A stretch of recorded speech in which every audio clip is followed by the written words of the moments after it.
अब बेटा photo electric effect पे बेस अब हम कुछ क्वेश्चंस देख रहे हैं।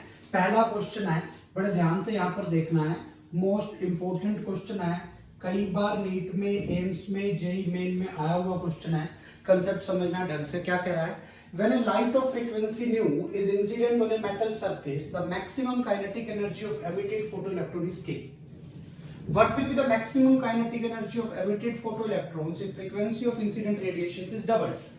तो बेटा सबसे पहले हमें आइंस्टीन फोटो इलेक्ट्रिक इक्वेशन से h nu is equal to work function plus k maximum that is k। तो यहां से आप वर्क फंक्शन की वैल्यू निकाल लो। Work function comes out to be, या इसको चलो छोड़ो बाद में यूज कर लेंगे। उसके बाद क्या है, what will be the maximum kinetic energy of emitted photoelectron if frequency of incident radiation is double. अब मैंने इसको डबल कर दिया, दैट इज h2 न्यू कर दिया, this is equal to work function plus नया k मुझे निकालना है, k न्यू मुझे निकालना है maximum kinetic energy.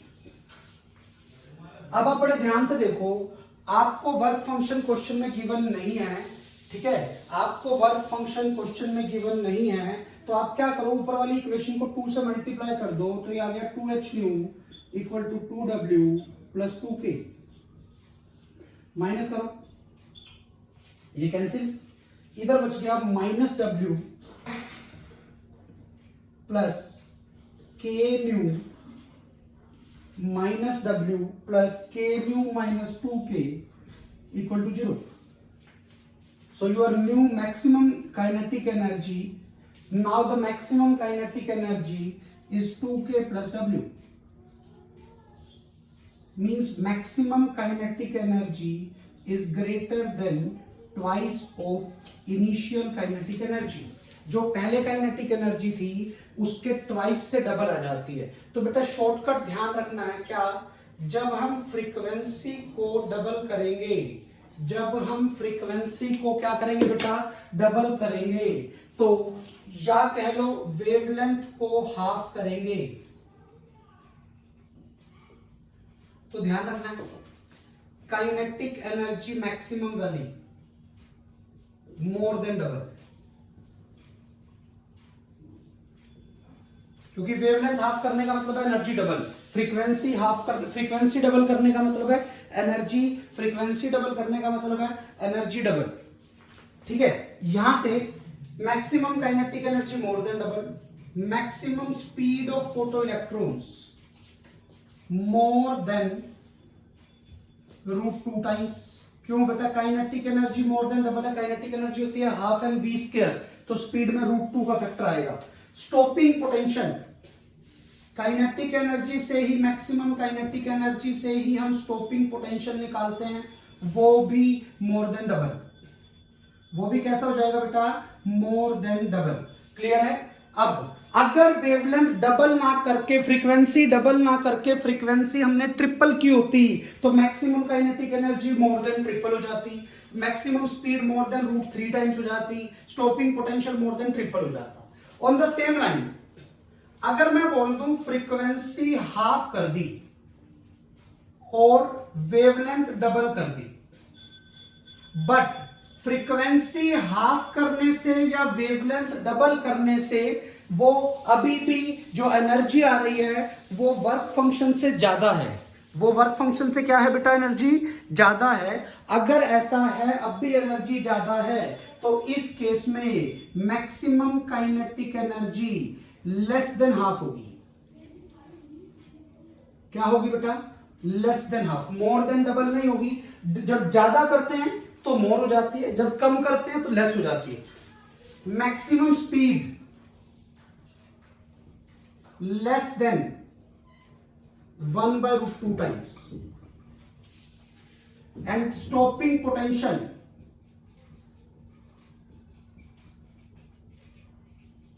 Less than half हो जाएगा।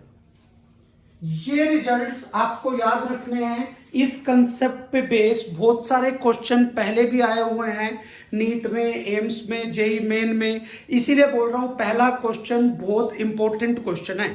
सेकंड क्वेश्चन देखते हैं। When a piece of metal is illuminated by a monochromatic light of wavelength lambda, the stopping potential for photoelectric current is 2.5 electron volt.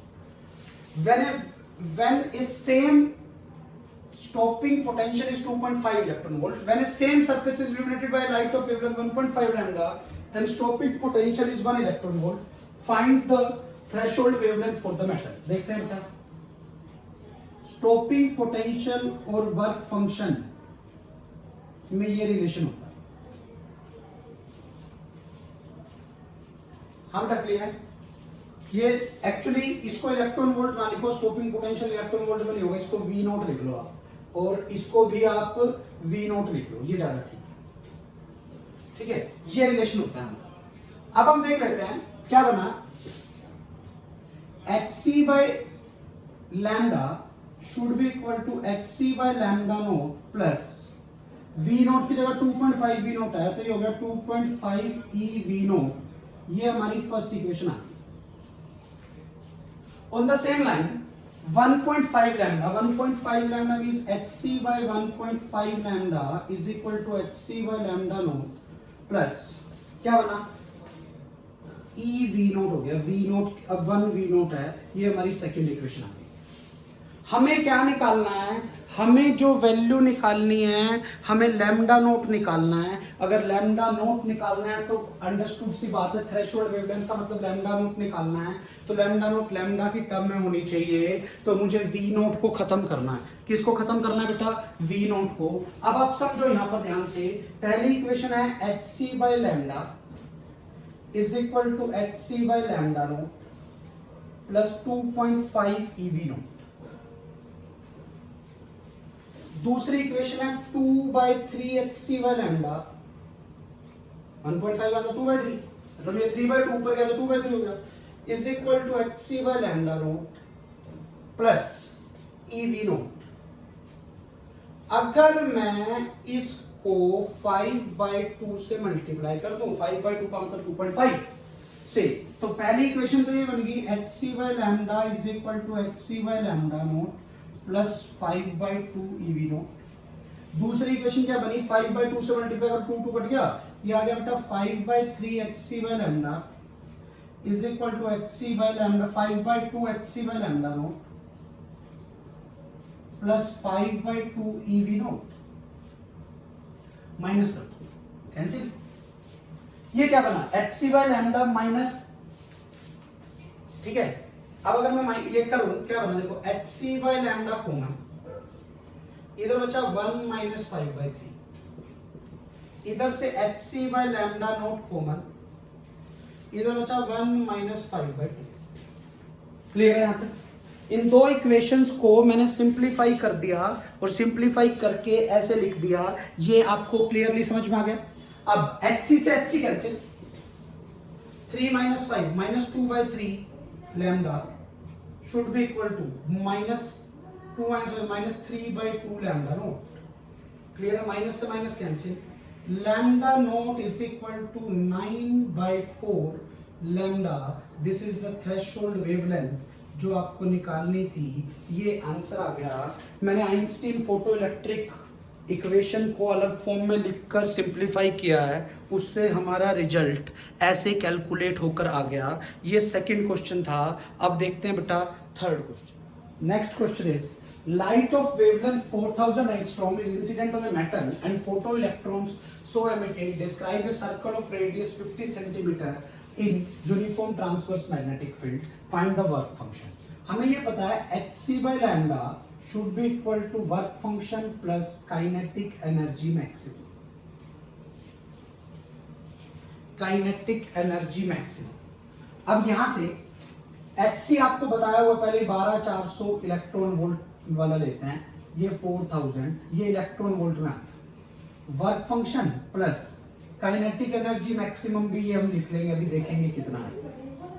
तो यहां से work function plus kinetic energy maximum is equal to 3.1 electron volt. ये आपका result है। अब मुझे क्या निकालना बेटा, मैग्नेटिक फील्ड की बात कर रहा है। आपको कंसेप्ट पता होना चाहिए कि जब भी इलेक्ट्रॉन्स मैग्नेटिक फील्ड में एंटर करते हैं परपेंडिकुलरली, तो रेडियस का फॉर्मूला होता है काइनेटिक एनर्जी की टर्म में √2mE/K/Q। हम तक क्लियर है। तो यहां से जो काइनेटिक एनर्जी आ गई maximum, this is Q square B square R square by 2m। Q square B square R square by 2 mass of electron, ये मैक्सिमम आपकी काइनेटिक एनर्जी आ गई। This is Q square B square R square by 2m। अगर मैं इसकी value यहां put कर दूं, work done plus E square, E पे charge on electron,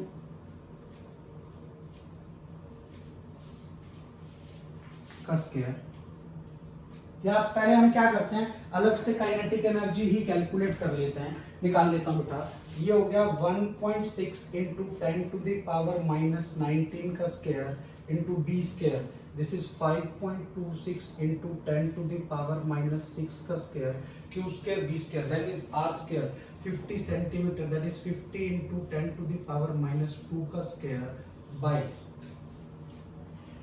bye 2 time mass of electron is 9.1 into 10 to the power minus 31।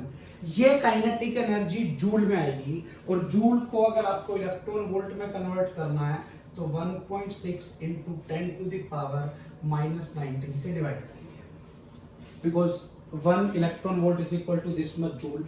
अब ये kinetic energy आपकी इलेक्ट्रॉन वोल्ट में, अब ये जो काइनेटिक एनर्जी आई किस में आ गई बेटा, इलेक्ट्रॉन वोल्ट में आ गई। मैंने इलेक्ट्रॉन वोल्ट में अब ये काइनेटिक एनर्जी निकाली। अब मैं इसकी कैलकुलेशंस को सिंपलीफाई कर लेता हूं, ये कैंसिल हो गया, कोई डाउट?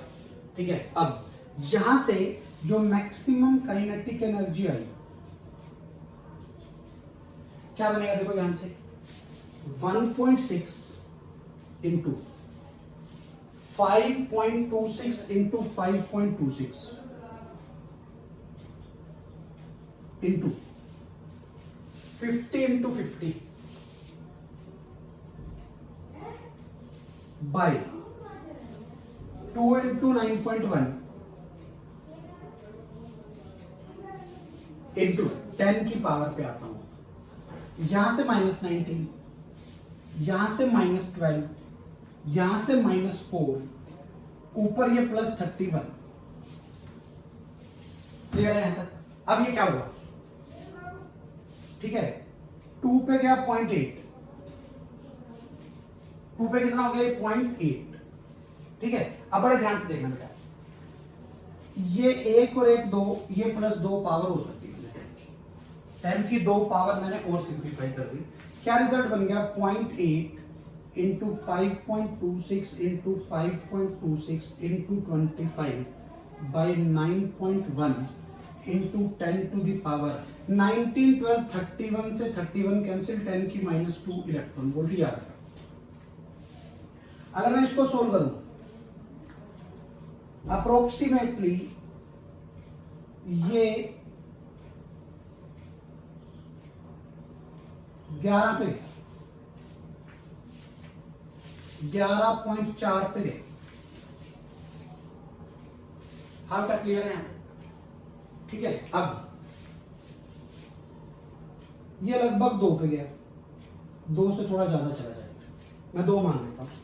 ये 2 से इस पे काटू इसको तो ये 2.63 क्लियर है। ये आ गया 25 दूनी 50, 25 का 150, 51, मतलब ये हो गया लगभग 52 या 53 मान लो। मैंने एक्चुअली थोड़ा बहुत राउंड ऑफ करके लिखा है, तो ये हो गया 52 इंटू 10 की minus 2 electron volt, which can be written as 0.52 electron volt. Clear है। ये काइनेटिक एनर्जी मैक्सिमम आई, उसमें तो वर्क फंक्शन पूछा है, work function plus 0.52 is equal to 3.1। तो जैसे ही सोल्व किया 3.1 minus 0.52, it comes out to be approximately 2.58 electron volt. This is the work function for the metal जो हमें कैलकुलेट करना था, ये मैग्नेटिक फील्ड के कंसेप्ट के साथ। ये आपका थर्ड क्वेश्चन बन। Next question is question number 4। A monochromatic light of wavelength lambda is incident on an isolated metallic sphere of radius a. the threshold wavelength for the metallic sphere is lambda naught and lambda naught is greater than lambda, मतलब जो light हम डाल रहे हैं उसकी wavelength threshold wavelength से कम है. Find the number of photo electrons emitted before emission of photo electron Stokes. तो बेटा सॉल्यूशन देख लेते हैं फोर्थ क्वेश्चन का. बड़े ध्यान से कंसेप्ट समझना है. मैंने आपको पहले भी बताया है, जब हम वेवलेंथ थ्रेशोल्ड वेवलेंथ से कम वेवलेंथ की लाइट डालेंगे तो इलेक्ट्रॉन्स बाहर निकलेंगे कुछ काइनेटिक एनर्जी से. जब इलेक्ट्रॉन किसी के सरफेस से बाहर निकल जाए तो उस पर पॉजिटिव चार्ज आ जाता है. अब वो पॉजिटिव चार्ज इलेक्ट्रॉन को अट्रैक्ट करने की कोशिश करेगा, बट इलेक्ट्रॉन के पास अभी एनर्जी ज्यादा है तो इलेक्ट्रॉन दूर ही जा रहा होगा. बट जब ऐसा हो जाए कि ज्यादा इलेक्ट्रॉन निकलते जाएं तो उस स्फीयर पे पॉजिटिव चार्ज बढ़ता रहेगा. अब जब काइनेटिक एनर्जी मैक्सिमम और potential energy between sphere and electron same हो जाएगी तो इलेक्ट्रॉन नहीं निकलेगा बाहर. जितने जैसे निकलेगा उसको वापस खींचने की कोशिश करेगा, वापसी खींच ही लेगा. तो इसीलिए the emission of electron will stop. ये मैंने आपको फर्स्ट लेक्चर में भी बताया था. Emission of electron will stop when potential energy between sphere and electron becomes equal to maximum kinetic energy of emitted electron. ऐसा क्यों हुआ? क्यों बेटा? अगर मैक्सिमम वाले को ही रोक लिया ना तो उससे कम स्पीड वाले तो अपने आप ही रुक जाएंगे. इसीलिए मैंने कहा है कि आपको पोटेंशियल एनर्जी किसके इक्वल करनी पड़ेगी? काइनेटिक एनर्जी की. अब पोटेंशियल एनर्जी का क्या फॉर्मूला होगा? 1/4πε charge on sphere into E, Q into E by, मतलब टोटल एनर्जी 0 हो जाए. ठीक है. मोड व्हेन पोटेंशियल एनर्जी की मोड वैल्यू किसके इक्वल हो जाए? काइनेटिक एनर्जी की. Q E by A, just 1/4πε q1 q2 by r should be equal to kinetic energy maximum, and this maximum kinetic energy is hc by lambda minus work function. और work function की जगह आपको दिया हुआ है lambda naught. Clear है? यहां से मैंने चार्ज निकाल लिया. स्फीयर पे जो चार्ज आया वो कितना आ गया बेटा? वो आ गया 4πε a hc 1/λ minus 1/λ naught. Clear है? ये ऐसे कैसे है? 4πε a इधर बाई ई, ये चार्ज निकाल. क्लियर है यहां तक? This is the charge on sphere. अब स्फीयर पे चार्ज कैसे आया होगा? हमें पता है Q is equal to N E. Q is equal to N E from quantization of charge. From quantization of charge, इसने जितने इलेक्ट्रॉन्स लूज किए उस हिसाब से इस पे चार्ज आएगा. तो number of electrons emitted, number of photo electrons emitted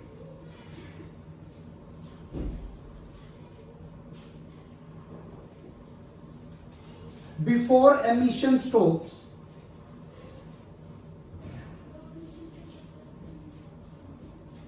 is equal to n which is q by E. जैसे ही सोल्व करूं तो ये आ गया 4πε0 a h c by E into E square 1/λ minus 1/λ naught. This will be your answer. This is the explanation for question number 4. Question number 4 क्या था जो अभी हमने ऊपर पढ़ा है कि कितने इलेक्ट्रॉन्स निकलेंगे, वो उसके बाद इलेक्ट्रॉन का एमिशन स्टॉप हो जाए. Next question, question number 5.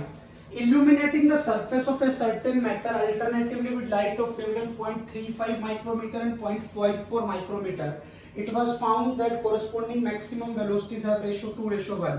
Calculate the work done. तो देख लेते हैं बेटा सॉल्यूशन 5th क्वेश्चन का. मैक्सिमम वेलोसिटी फर्स्ट लाइट से और दूसरी लाइट से की रेशो कितनी दी हुई है? 2:1. तो यहां से आ गया के मैक्सिमम की ratio, this is 4:1. Maximum kinetic energy की रेशो कितनी आ गई? 4:1. What is maximum kinetic energy? Maximum kinetic energy is hc by lambda incident, lambda 1 minus work function by hc by lambda 2 minus work function is equal to 4. समझ में आ गया मैंने क्या किया? hc/λ1 kinetic energies क्या formula होता है? Incident energy minus work function. तो वहां से मैंने ये रिलेशन निकाल के ये 4 बना दी। अब हम क्या कर लेते हैं, अब हम यहां से देखते हैं पहले की एनर्जी क्या है, hc/λ1 energy for first, this is hc/λ1, this is, या पहले इसको क्या करता हूं कैलकुलेशन ही कर लो, या चलो पहले एनर्जी निकाल लेते हैं E1 hc/λ1 that is 12400 by 3500, या एंगस्ट्रॉम में होगी ना बेटा, माइक्रोमीटर में अगर एंगस्ट्रॉम में बनाना है तो 10 की 4 से मल्टीप्लाई करना पड़ेगा, 10 की पावर 4 से मल्टीप्लाई करने का मतलब ये टर्म है, ठीक है, और ये 2 0 से 2 0 कैंसिल, एंड दूसरे की कितनी होगी बेटा 12400 बाई 5400, ये 2 0 से 2 0 कैंसिल, एक की आ गई 124 बाई 35, एक की आ गई 124 बाई 54, समझ में आ गया? अब यहां से क्या बना, अगर मैं ऐसे लिखूं 124 by 35 minus work function by 124 by 52 minus work function is equal to 4। समझ में आया मैंने क्या किया? बोलो बेटा। अब मैं इसको क्रॉस मल्टीप्लाई कर देता हूं, अगर मैं यहां पर इसको क्रॉस मल्टीप्लाई करके लिखूं, ये 4/1 है, तो क्या टर्म बन गई, ये बन गई 124 by 35 minus W is equal to 4 time 124 by 52 minus 4W। Clear है यहाँ तक? ये 4 पे कैंसिल हुआ, 13 आ गया इधर। अब आप इधर ले जाओ इसको, ये 3W आ गया, this is equal to 124 by 13 minus 124 by 35। कोई डाउट? अब मैंने क्या किया बेटा, यहां से ये 124 कॉमन, ये बच गया 1/13 माइनस 1/35। तो यहां से मेरे पास जो W वर्क फंक्शन जो मुझे निकालना है वो आ गया 124/3 इंटू 1/13 माइनस 1/35, ये इलेक्ट्रॉन वोल्ट में आपका आंसर आ गया। अब आप इसको कैलकुलेट कर सकते हो, जैसे मर्जी कैलकुलेशन कर लो, क्या बना देख लो, 124/3 13 इंटू 35, एलसीएम 35 माइनस 13 22 बच गया। अप्रोक्सीमेटली करके काट लो, 3 4 ये 1। अब आपको कैलकुलेशन आपको करनी है, कैलकुलेशन करके इसको सिंप्लीफाई करोगे, इतना वर्क फंक्शन आपका आंसर आ जाएगा। This was about explanation about the question number 5। आपको next question number 6, light of same frequency is incident on 2 different metal surface. मैंने 2 मेटल सरफेस पर सेम फ्रीक्वेंसी की लाइट डाली है, इंटेंसिटी के बारे में मुझे नहीं पता, फ्रीक्वेंसी सेम बोला है। Then which metal has large work function. अब आप देखो बेटा, फ्रीक्वेंसी इंसिडेंट सेम है, क्लियर है? यहां से स्टॉपिंग पोटेंशियल सेकंड का ज्यादा है फर्स्ट से, according to the diagram second का स्टॉपिंग पोटेंशियल ज्यादा है। अब अगर आपको स्टॉपिंग पोटेंशियल का रिलेशन याद हो फ्रीक्वेंसी की टर्म में, तो ये होता था new incident minus new naught is greater than h/e new incident minus new not 1। h/e से h/e कैंसिल, न्यू इंसिडेंट से न्यू इंसिडेंट कैंसिल, ये इधर आ जाएगा, new not 1 is greater than new not 2। h से मल्टीप्लाई करने का मतलब है वर्क फंक्शन फर्स्ट का सेकंड से ज्यादा है। जिसका वर्क फंक्शन ज्यादा होगा, अगर सेम फ्रीक्वेंसी की लाइट डाल रहा हूं तो उस पे मैक्सिमम काइनेटिक एनर्जी कम होगी और उसका स्टॉपिंग पोटेंशियल भी कम होगा। तो ये आप डायग्राम से यहां से देख सकते हो, ये रिजल्ट आ गया पहला। अब यहीं से फ्रीक्वेंसी इंसिडेंट सेम है, सैचुरेशन फोटो इलेक्ट्रिक करंट दोनों मेटल के लिए सेम है, देख सकते हो डायग्राम से दोनों मेटल के लिए सेम है।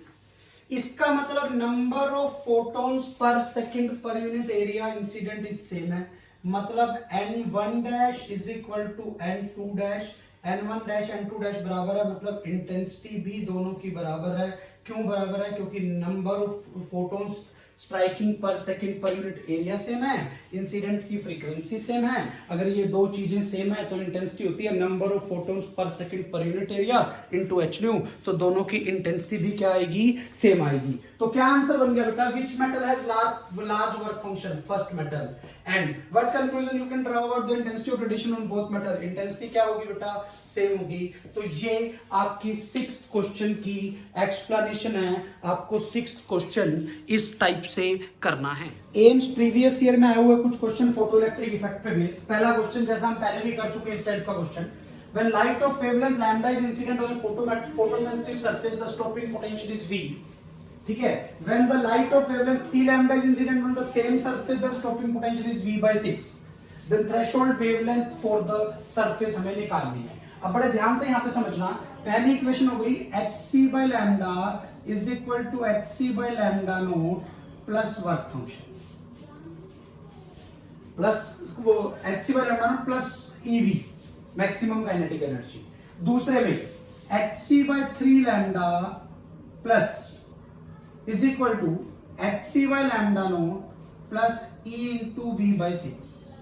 आपको ये दो इक्वेशन सोल्व करनी है। आपका आंसर लैम्डा की टर्म में चाहिए, आपको v खत्म करना है। v खत्म करना है तो इसको 6 से मल्टीप्लाई कर दो। जैसे आप सेकंड इक्वेशन को 6 से मल्टीप्लाई करोगे तो बन गया 2hc by lambda is equal to 6hc by lambda naught plus ev। 6 से मल्टीप्लाई किया सेकंड इक्वेशन को, फर्स्ट ऐसे कैसे रख दो, hc by lambda is equal to hc by lambda naught plus ev, दोनों को माइनस कर दो। माइनस करते ही कैंसिल हो गया, यहां से क्या बचा बेटा 2hc by lambda minus hc by lambda, this is hc by lambda and 6hc by lambda naught minus hc by lambda naught, this is 5hc by lambda naught. hc से hc cancel, so lambda naught will be equal to 5 lambda and lambda will be equal to lambda naught by 5। Lambda की value क्या आ गई बेटा, lambda naught by 5। और हमने तो क्या निकालना था बेटा, लैम्डा नोट ही निकालना था। थ्रेशोल्ड वेवलेंथ किसके इक्वल आ गई, 5 लैम्डा। 5 लैम्डा का मतलब ये आपका आंसर आ गया। दिस क्वेश्चन कहाँ आया बेटा, एम्स 2019 में आया हुआ क्वेश्चन है, लास्ट ईयर का क्वेश्चन है। तो इस बार रेट में इस टाइप का क्वेश्चन भी आ सकता है। अगला question, if the maximum kinetic energy of emitted photo electrons from a metal surface of work function 2.5 electron volt, work function दिया हुआ है 2.5 electron volt, maximum kinetic energy दी हुई है 1.7 इलेक्ट्रॉन वोल्ट, ठीक है, दिया हुआ है। If wavelength of incident radiation is half then stopping potential. अब देख लेते हैं, अभी वेवलेंथ लैम्डा मानी मैंने, मतलब वेवलेंथ हाफ करने का मतलब एनर्जी डबल कर दी। तो एक बात तो क्लियर है, एनर्जी डबल कर दी तो इसका मतलब है maximum kinetic energy more than double हो जाएगी। मोर देन डबल होने का मतलब 3.4 से ज्यादा आंसर आएगा। 3.4 से ज्यादा ये दो ही ऑप्शन है, तो इन दोनों में से एक आंसर आएगा। देखना पड़ेगा क्या बनेगा। तो पहले मैं एनर्जी निकालता हूं, इनिशियल वाली एनर्जी, इंसिडेंट इनिशियल वाली। This is work function plus के maximum, this is 4.2 electron volt, add कर दी। अब according to question, new incident energy, wavelength half करने का मतलब एनर्जी डबल, एनर्जी डबल का मतलब 8.4 electron volt. Work function metal same है तो वर्क फंक्शन सेम की सेम रहेगा, वर्क फंक्शन सेम का सेम रहेगा। अब आपके पास के मैक्सिमम आ गया, ई इंसिडेंट माइनस वर्क फंक्शन, तो दिस इज 8.4 माइनस 2.5। हम तक क्लियर है, 8.4 माइनस 2.5 क्लियर है यहां तक। तो जब मैंने इसको सिंप्लीफाई किया, ये कितना बना, 8.4 minus 2, 6.4 minus 0.5, this is 5.9 electron volt. तो बेटा इसका आंसर आ रहा है 5.9 इलेक्ट्रॉन वोल्ट। तो ये ऑप्शन के अंदर नहीं है कोई भी, तो ये क्वेश्चन या तो बोनस होना चाहिए, या इसको हम दूसरे तरीके से समझे कि अगर ये उल्टा लिखा होता, बाय चांस गलती से ऐसा लिखा होता कि ये इधर होता और ये इधर होता, क्या आपका प्रिंटिंग मिस्टेक हो, मैं थोड़ा सा आइडिया लगा के देख रहा हूं। तो टोटल एनर्जी तो 4.2 ही आती है, 8.4 ही होती, बस यहाँ 8.4 माइनस 2.5 ना होकर कितना हो जाता, 1.7 हो जाता।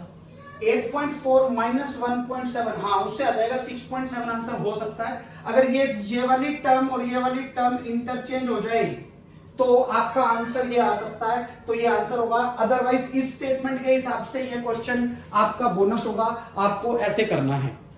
अब कुछ सिलेक्टिव क्वेश्चन जो नीट प्रीवियस ईयर में आए हुए हैं। पहला question, when a light of NEET 2018 में आया हुआ है, when a light of frequency 2 nu naught is incident on a metal plate, the maximum velocity of electrons emitted is v1. When frequency of radiation is increased to 5 nu naught, the maximum velocity of emitted electrons is v2. Find the ratio of v1 and v2. तो पहली equation बन गई बेटा h2 nu naught is equal to h nu naught plus k1. Maximum kinetic energy अभी k1 लिख दी यहां पर, तो k1 is equal to h nu naught.